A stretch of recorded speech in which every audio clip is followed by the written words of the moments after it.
Dans le système de numération à base 10, les nombres sont représentés par 10 chiffres, de 0 à 9, et la position de chaque chiffre est liée à sa valeur.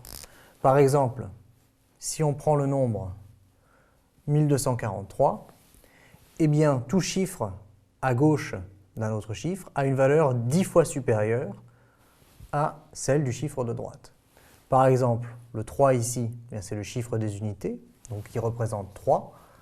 4, c'est le chiffre des dizaines et représente 40.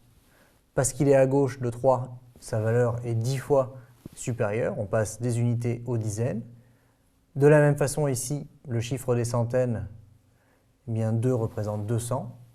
Et ici, le chiffre des milliers, 1 représente 1000.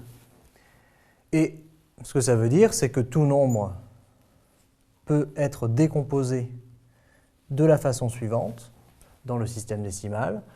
16 753, eh bien c'est 1 fois 10 puissance 4, plus 6 fois 10 puissance 3, plus 7 fois 10 puissance 2, plus 5 fois 10 puissance 1, et plus 3 fois 10 puissance 0.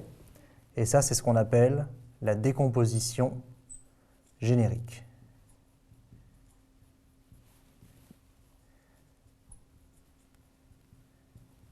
Alors, il existe plus d'un système de numération et on va voir tout de suite le système binaire qui est un petit peu moins connu parce qu'on utilise effectivement le système décimal dans la vie de tous les jours.